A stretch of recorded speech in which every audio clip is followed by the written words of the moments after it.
I know what you're thinking. If this weren't a webinar and I was standing in front of you live on a stage, you'd be thinking what everyone thinks, which is, I really thought she'd be taller. But it's a webinar, so you're thinking, sure, she has a lot of hair. You might also be thinking, although you won't admit it, hey, Tiffany, AI is going to take your job. I'm here to say, no, it won't. In fact, AI can and does make me a quicker, more thoughtful, more versatile human communicator. And the truth is that it can do the same for you. I'm Tiffany Markman. I'm hoping that most of you know this already. If not, you could be in the wrong place. But just in case you don't know me as well as I would like, let me give you some insights into my personality, my preferences. I hate coriander with a passion. Coriander is the demon herb. It tastes like spiders. I don't know what spiders taste like, but they taste like coriander. I love bats, not the one you swing at a ball, the little fluffy dragon. I think they're the coolest animals ever, and I volunteer with them when I have time. Coffee should be served black with no sugar. Anything else is just a disgrace. I'm married to an actor. My mother calls him Tiffany's husband, the actor, all in capitals. There's a picture of him there, bottom right. If you watch Scandal, you may recognize him. Otherwise, you'll have absolutely no idea who he is. I'm an only child, and I have an only child. I believe that all pencils should be clutch pencils with erasers on the end. And I'm always freezing, which means that I always have a jersey. The final thing is probably the most controversial, so I've saved it for the end. It is that pineapple belongs on pizza. Now you know me a little bit better than you did before, and we can dive in. What is my job today? What am I actually doing here? I'm here because AI has the potential to be an incredibly powerful assistant for you, and I want to teach you how to use it in that way. And there are a couple of things that you need to know how to do if you're going to prompt AI like a pro. The first is that prompting AI like a pro helps you to write better. Okay? We all know this is important. The second thing is that it helps you to attract people, whether those people are prospects, leads, suspects, employees, whatever the cause might be, you can attract better people when you're able to prompt properly.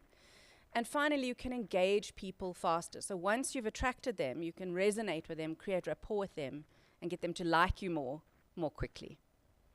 Now, there are loads of platforms out there, and I could update the slide probably weekly and have fresh stuff every time. But regardless of whether you are using ChatGPT or Microsoft Copilot, Google Gemini, DeepSeek, Meta AI, Perplexity, DALL-E, Canva, regardless of which one you're using, the promptology rules that I'm about to teach you are largely the same. They don't change all that much depending on the platform. The rules are similar. But let's start with ChatGPT because I think it's the most mainstream at the moment. ChatGPT would have you believe, and Demand Sage backs this up, that 1 billion people are currently using it each week.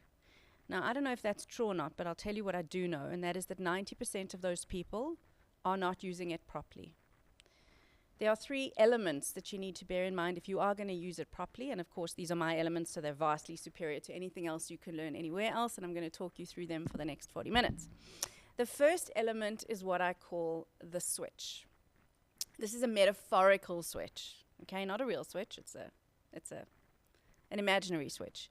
And it's about switching from the idea that the platform is some kind of supreme leader to the reality that any garbage that you put in is the garbage you're going to get out, right? Garbage in, garbage out. But by the same token, value in, value out. So if you put good stuff in there, you're going to get good stuff out of it as well. AI platforms can help you to produce output that is almost as good as human output if you start with the most important thing, the inputs. I'm going to give you a demo. And I'm going to give you a demo using my mother. Now, I know that the number one sin of presenting is reading your slides to the audience. I've been doing this long enough to know that. But reading my inputs to you and then showing you the outputs will make your experience a lot better. So please pardon me while I read you some examples. I asked ChatGPT using the free version, so not the paid version, but the light version that anyone can access, to write my mother a birthday card. And this is what I got. Dear Mum, wishing you a very happy birthday filled with love, laughter, and joy. May the year ahead bring you happiness, good health, and new adventures. Now, it's okay. I mean, it's not going to win any awards. The problems are the following. I don't call her mum, and it sounds very Hallmark and very generic and very nothingy, and there's no real personality in that. It sounds like it was written by a bot. So here's what I said to ChatGPT. I said, I need more. That's all I wrote, just I need more. And here's what I got. Dear Mum, on this remarkable day, let's transcend the candles and cake. I want to celebrate not just your birth, but the unparalleled legacy. Okay, I'm going to stop. It's awful. It's too much. It's overly sentimental. It's overly sophisticated. The language is weird. It's not something I would ever write. And it's still calling her mum. So I said, yikes, too much. I call her mom. She's funny. Make it quirkier. And I got this. Dear Mom, happy birthday to the woman who adds a burst of laughter to everyone's day. Your humor and wit light up any room. Here's to a year filled with laughs, outrageous adventures, and all the larger-than-life moments you so richly deserve. Now, some of you on this call know my mom, so you know that this is much, much better, much closer to what we actually want. It sounds like something I could have written. It sounds human. It sounds specific to her. I still wasn't quite satisfied, so I said, better. Can you include her name, Tamara, and words starting with T? So ChatGPT said, today we toast to you, Tamara, a treasure teeming with wit and warmth. Life without your towering personality would be utterly tame. May torrents of laughter and tidal waves of success fill your year. Happy birthday. Better, much better. We're getting there. But I still wasn't quite happy. So I said, make it rhyme. And it did. Dear Tamara, today's the day we raise a toast to the mom we love the most. Your big personality's off the chart, just like your massive loving heart. Happy birthday. Now, I quite like that. I mean, I thought that was cute. It's a bit cheesy, but cheesy's good. I like cheesy. I then asked for a limerick, and I got this. Dear Tamara, today we raise cheer for a mom we hold stylish and dear.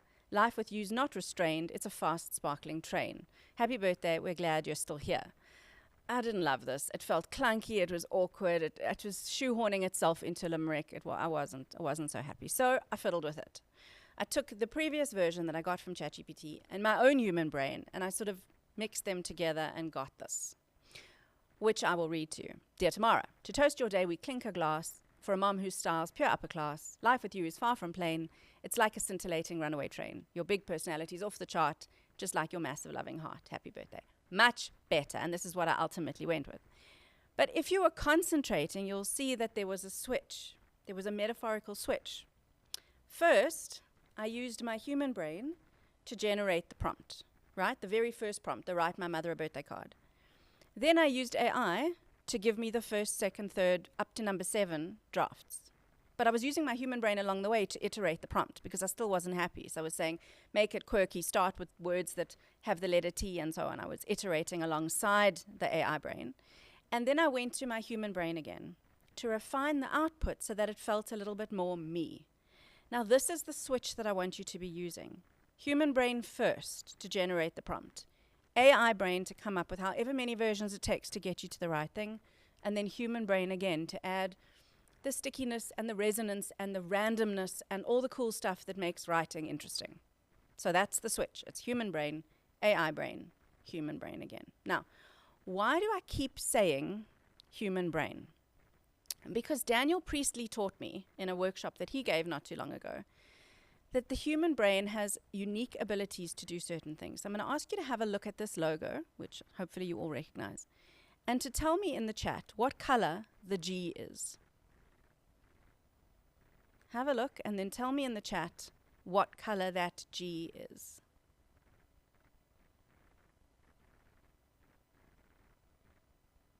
Now, if you're saying red, I got to tell you that it's blue. A big brand can spend millions trying to get you to recognize their symbol, but it's far easier for people to recognize a face.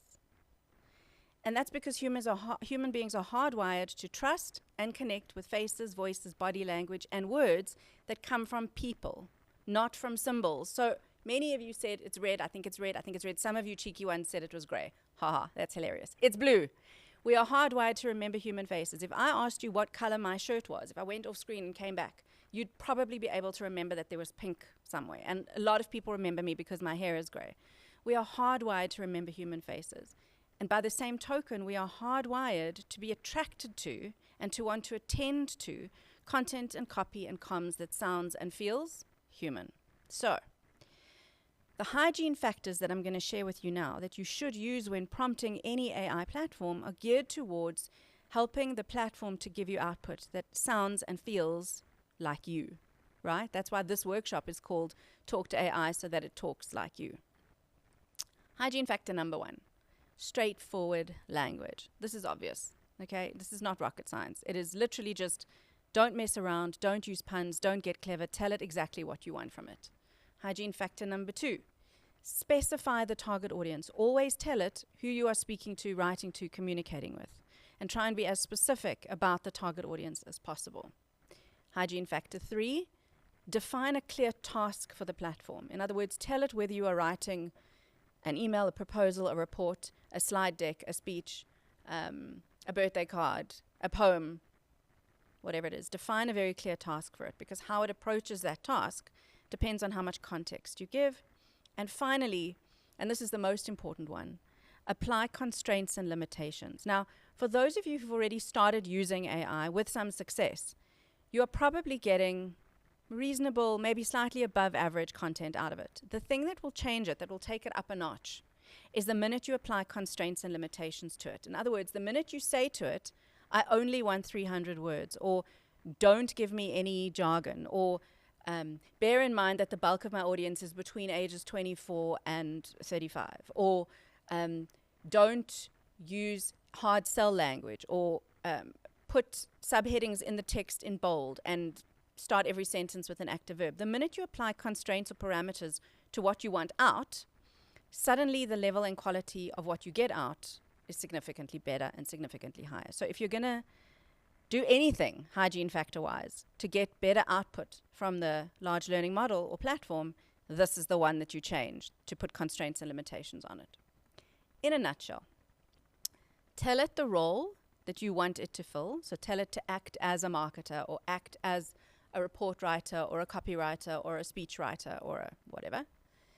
Tell it the specific action that you want it to undertake. So what is the task? What is the context for the task, and who is the audience? And then finally, try and give it as much detail as you can. So that's the constraints, the limitations, any background information. I'm going to show you what this looks like in the real world. What's the role? You would type in acting as a B2B marketer, specializing in software as a service solutions for mid-sized marketing agencies, for example. Draft a personalized 100-word email that introduces our new marketing automation platform. Sound human, cut the fluff, include a clear hook, and finish with a gentle call to action that respects the reader's time. So in the middle one there, you've given them the action that you want and the constraints. So you've told it what you want out and what the limitations are. And then finally, what's the context? The prospect, or the person that you're communicating with, is a marketing manager at a 20-person agency under pressure to deliver results fast with a small team and too many tasks. And then you can give it the product details. So if you're going to take a photo or a screenshot of any of my slides, this is the one that you take a picture of. There'll be a couple of these, and I'll warn you when we get there. But just take a photo or a screenshot of the slide, because it shows you the green, the blue, and the orange, how to brief the platform. Role, action, context. Now, I have a course on this, which I will talk about right at the end. It's a very, very limited access course. In other words, I'm opening it up to only 20 people. So I'll talk about it at the end. If you are interested in learning more about prompting, then you should stay right till the end. There's my little upsell. Did it early. Right, so number 1 was the switch, and number 2, over-explaining. What do I mean by over-explaining? I mean you spoon-feed the platform. You treat it like a slightly stupid child by giving it too much information, telling it extra stuff, making sure that it understands you, clarifying any potential for confusion. And this is maybe the top trick that I have for getting the right text, the right images, and the right support from the platform that you are using. So are hygiene factors enough? Yes, but they will give you what I call beige mush. In other words, you'll get slightly above average, slightly above mediocre, very samey stuff that anyone else can get. The output will be meh. It'll be mid, as my daughter would say. And nobody really wants beige mush. Beige mush is not going to get you to where you want to go. So enter the mega prompt. The mega prompt is about over-explaining. It's about saying more. It's about almost telling it too much. You spoon feed, and it looks like this. Now, by the end of the slide, you will want to take another photo, so get your phone ready. You simulate a persona. So you say to the platform, acting as a consumer-facing marketer with experience in lifestyle and wellness products, write a 200-word follow-up email to a potential customer. So that is the persona and then the task. Then you give it context. Who visited our online store and added items to a cart but didn't complete the purchase. Then you give it the actual content. You tell it that you want a warm subject line, a gentle reminder, a brief recap of the product benefits, and a low-pressure call to action. Then you tell it what the structure or style should look like. Keep paragraphs short, no more than 3 to 4 lines. Then you tell it who the audience is. She's a woman in her 40s, interested in self-care and conscious shopping. What are her needs? She values authenticity and hates being rushed. Tone, the tone should be friendly. And you can go into a lot of detail here. You can say friendly, relaxed, respectful, whatever. No gimmicks, urgency, tactics, or over-promising. So these are the constraints. And then are there any extras or nuances to mention? Well, you might want to include hassle-free returns or free shipping or whatever it might be. Now, this is a mega prompt. It's a really long prompt with a whole lot of elements on the left and a whole lot of answers on the right. Now, you're not necessarily going to give the platform the stuff on the left, but you are going to give it all of the info on the right. And what will happen then is you get a piece of content that is much more likely to be closer to what you want, to need less iteration and less nagging from you. And that's what I call over-explaining. Now, another way to demonstrate over-explaining to you is when we talk about prompting images. So when we are trying to get a picture or a visual or an infographic out of a platform, we really do need to over-explain. And there are a couple of reasons for this. The first is that AI lacks the ability to infer context. So unless you tell it the context, it can't guess. It is entirely unable to make assumptions, and if it does make assumptions, it will make all the wrong ones, which is why it has lots of weird biases built in. So you have to prevent the making of assumptions by telling it almost too much. And finally, AI is not good at filling in gaps. So if there's a potential for misunderstanding or misperception or some kind of stereotype, it will lean in as hard as possible. And I'll show you what happens without context. If you ask the platform, as I frequently do, for a beautiful bat, and you want one of these, which is what I want when I ask for a beautiful bat, if you don't tell it that you want the fluffy mammal with wings, you are going to get this, which I believe is a very beautiful cricket bat, but I don't know anything about cricket, so whatevs. You have to give it context. You have to say, a mammal with fur on it and wings. Now, what about style and composition? Well, if you are not specific about the styling, the composition, the lighting, the mood, the colors, the artistic references, then when you ask for a man standing on a mountain, you're going to get an ancient explorer standing on a mountain in a sort of a realism style. But what you really wanted was a pop art style image of a modern hiker in shorts with big calves facing the sunset or sunrise. I think that's a sunrise. You've got to be specific about style and composition in order to get what you want the first time. And then let me show you what happens if you are ambiguous. So AI will generate what it thinks you mean, but the results really do vary wildly. For example, I asked for an eggplant, and I got an eggplant. Please don't ask why I asked for an eggplant, that's private. And then I asked for a picture of Van Gogh as he would look today in 2025. I wanted to see how he would age, and I got this. It takes you literally. It generates what it thinks you mean. And so what we've learned is that over-explaining helps the platform to see like a human. So if you want the platform to see what you are seeing, you have to tell it what you are seeing in your mind's eye. Let's say that I want a cat in a hat. Okay, there's a cat in a hat. But I've not been specific about the color of hat, the species of cat. If I want a fluffy white Persian in a red top hat with a gold bow sitting in a Victorian armchair, I should say that. And if I want it in pop art style, I should say that too. So now you can see that the more specific you are, the more styling and composition you talk about, the more context you provide and the less you allow for ambiguity, the more you over-explain, the more likely you are to get the output that you require. Now, I wanted to test ChatGPT in particular and see what would happen if I asked for something in a foreign language. So I asked for spook awesome. Now, those of you on this call who are South African will know that that means candy floss or cotton candy. And it knew. It gave me spook awesome. Fantastic. However, it looks a bit like hair. It's creepy. But I wanted spook awesome, and that's what I got. I then wanted to see if it could come up with an image for my favorite word. Now, my sister will tell you that my favorite word starts with an F and ends with a K, but actually that is not true. My favorite word is pantoffel, which is the Afrikaans word for slipper. And I asked it for a pair of fluffy slippers, and this is what it gave me. So we are learning that ChatGPT is learning, and that platforms like it now speak Afrikaans. Very useful. And the bottom line then is, if you over-explain, if you say you want a pair of fluffy slippers on a rug in front of a fireplace with cushions in the background, a very cozy sort of image, this is what you will get. And there's quite cozy, nice lighting there. And the more specific you are, the better the outcome. So just to recap quickly, we spoke about the switch, which is human brain, AI brain, human brain again. And we spoke about over-explaining, which is spoon-feeding the platform by giving it a mega prompt, by telling it context, nuance, task, constraints, etc., so that it gives you what you want. The third and final step in the process of talking to AI so that AI talks like you is what I call iteration. And basically, this is just a nice way of saying nagging. It's how to nag the platform to give you what you need. It's to ask again and again and again and again. And the beautiful thing about AI platforms is that they never get cross. So I, as a human writer, but by the time we get to version 5, I'm going to start losing my sense of humor. AI never loses its sense of humor. It just keeps going. You can ask it for 47 iterations, and it will never get upset. So let's talk about the meta prompt. So we spoke earlier about the mega prompt. Let's look at the meta prompt.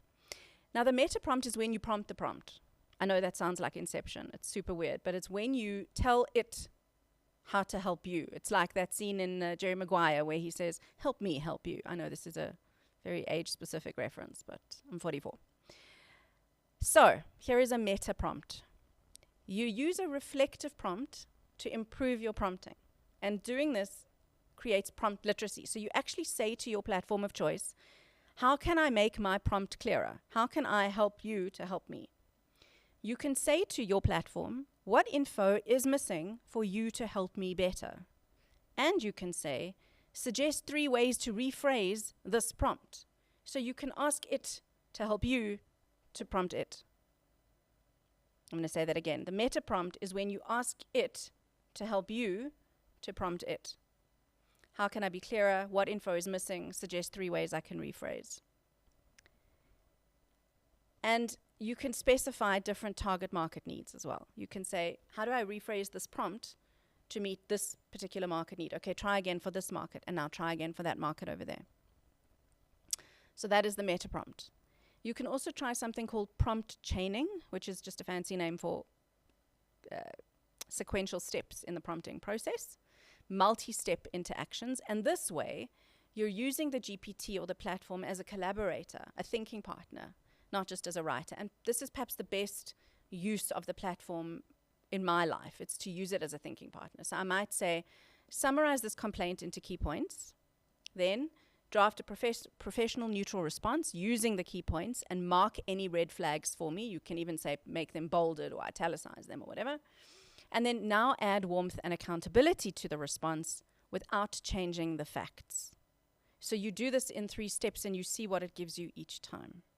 Very useful, very helpful, helps you through the thinking process. It is not just a garbage in, garbage out. It's a you give it value and it gives you value back. Now, as I said to you before, there is a course. And in the course, I will explain all of this in some detail. It's a business writing course that teaches you how to write better for business and better emails with and without AI. But as I said previously, we'll chat more about that later. So, what am I telling you as the iterative message, iteration? It's try again. And then if AI can't get it, try again. And if it still can't get it, try again. It will never lose patience. It will never get snarky. It will never send you another invoice. It won't get passive aggressive. It will try and try and try and try. And it will be equally delighted to help you each time. But now let me give you a demo of what this looks like in practice. And of course, it's a demo featuring me. I wanted images. Those of you who follow me on LinkedIn will know, and on Instagram you'll know, that a lot of my posts have a pop art style image. So some of you have seen that pop art cat before, or the guy on the mountain. I use a lot of pop art style imagery. So I wanted images for LinkedIn, and I described the style, detail, perspective, and mood that I wanted. I said, I want a pop art style image of a confident speaker standing on stage. Many of you know that I speak in orange trousers very often. So I said, she's a woman in orange trousers, gesturing passionately. She's in a large auditorium. I want dramatic lighting. And I asked for a cinematic angle. And I got this. Now, she's very pretty, but I don't look anything like that. Like, I'm very glad that ChatGPT thinks that's what I look like, but I don't. She's too tall, she's too thin, her top is too low cut, her hair is the wrong color, she's way too young, and there are about 4 people in that audience. That does not look like a very well-attended talk. So that wasn't what I wanted. So I went back to the drawing board and I said, can you make her plumper, shorter? Can you give her gray hair and glasses, make her slightly older, and give her slightly looser clothing? And it sort of did. I mean, the hair is better. But again, she's slightly too young and slightly too skinny, and she's facing away from a better filled but not packed audience. I still wasn't quite happy, so I tried again, and I got this, which actually does look a little bit like me. She's casually dressed. My orange pants do actually look like that. She looks the right age. She's short. She's wearing flat shoes. I mean, this could be me, and it's pretty good. I mean, I'm pretty happy, except there's something wrong with it. She's facing away from the audience. The audience is behind her. So I tried again, I iterated again, and I said to the platform, please have her facing the audience. And it did, but tell me if you can spot the problem. She is facing the audience. We're seeing her from the back. The problem is that the audience is also facing the back of the room. So this is why you need to iterate, because it's not going to give you what you want the first 5 times. Another brilliant thing that Daniel Priestley taught me about iteration is that if you imagine every task as comprising a series of 10 steps, and step 1 is coming up with the idea, and step 10 is shipping the work, then AI is very useful to help you with steps 2 to 9, the stuff that happens in between your having the idea and your sending the work. But it's not great at 1 or 10. It's only good at 2 to 9. It's good at the mushy, messy middle, not the beginning and the end. You need a human being to come up with a really good prompt and to iterate at each stage. And then a human being to be on top of what it looks like, sounds like, feels like, the detail, the tiny little intricacies at step 10 of the process. So if you imagine a 10-step process, you need humans to top and tail it. AI is only good at helping with the really heavy lifting that happens in the middle. And so, where to now? Well, if you're going to use AI, and I really hope that you do, because it will make you, like me, a more thoughtful, more versatile, better human communicator, you should do 3 things. You should switch. So remember, human brain, AI brain, human brain again. You should over-explain, so spoon-feed the platform. Treat it like a child. Tell it much more than you ever think it would need. And you should be willing to iterate, to nudge it, to nag it, to work with it until you get to the point, with the point that you want to reach. And you should only really trust it with the heavy lifting that happens after step 1 and before step 10, so the steps 2 to 9. Now, you may be wanting my slides. There are 85 in total, and you can have them with pleasure. There is a QR code over there which you can scan with your phone, or you can go to speakerscore.it and use the keyword talk. Once you've done that, you should be able to download the PDF of slides. I've popped it in there as a PDF so that it's low res and easy to download. You will have to answer a couple of questions about me in return for the slides, but I think that's a fairly fair trade-off. I will also put this QR code up again at the end, so I'm just giving you a few minutes now to go to speakerscore.it, pop in the keyword talk, and then you can download the slides. But just to go back to what I do for a living before I take questions, which I will do at the end, AI isn't taking my job anytime soon. It is taking the jobs of people like me who aren't using AI. And let me also mention that as a writer, I feel ethically compelled to disclose to clients where I use it, what I use it for, how I use it, and what the limitations and parameters are. So AI isn't taking my job anytime soon unless it learns to manage this much hair, in which case I will start to worry. But until then, my intention is to keep teaching humans like you how to talk so that robots actually listen, so the output sounds real, and so that AI bends to your will a little bit better. This is the second last slide. We're nearly at the end. If you'd like to keep learning from me, or just confirm whether my hair really does have its own LinkedIn profile, you'll find me on LinkedIn, which is over there. I look forward to seeing you. Here is that QR code again, and there is only one more thing to say, which is the PS. And this is a little bit of a story, so I hope you'll bear with me for a few more minutes before I take questions. A big client asked me, a UK-based client, to create a fully online custom business writing course for their team, which I did. And while I was doing that, I created a US one and a mainstream one. So a UK client wanted one, and I created a US one and a mainstream one. The mainstream one teaches you how to write brilliantly for business and email, with and without AI. And it contains, as you might imagine, best practices, how-tos, exercises, practical applications. It's moderated by me, and it's basically designed to give students the ability to use writing as a strategic force. It is a self-paced course, one course, and it actually combines 3 of my existing programs into one. So it replaces my current business writing, copywriting, and email programs. But I'm only accepting 20 people into cohort 1 because I want to be able to give the first cohort the most personalized attention possible. So there are, as far as I can see, 108 or so of you on the call. There were 292 registrations for this webinar.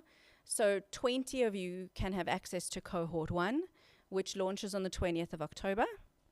If you're interested, you will need to get on the waitlist. In return for getting on the waitlist, you will get 3 things. You will get access to my Sharp Flow test, which will assess the future fitness of your writing as it currently is now. You will get a spot on the waitlist, and you will get 3,000 Rand off to the launch price. So when I launch this course to the public, it will be 6,995 Rand ex VAT. If you are waitlisted, if you are one of the top 20 people, you will get 3,000 Rand off, so it is 3,995. I'm closing the waitlist on Monday. Today is Thursday. So I just want to check how many people are already on it, because I'm getting emails already. There are 2 people on my list already. So there are 18 spaces left as of whatever the time is now, 16:32 South African time. There are space for 18 more of you. And all you have to do is just email me the word waitlist. You should be able to find my email address in the chat. It is tiffany@tiffanymarkman.co.za, and if you pop me an email with the word waitlist, which many of you will know how to do because you had to do it to get onto this webinar as well, please do that. There are currently 18 spaces left for that course. If you are here as part of a company, I know several of my clients are on this call with company groups. We can absolutely do a customized version for you.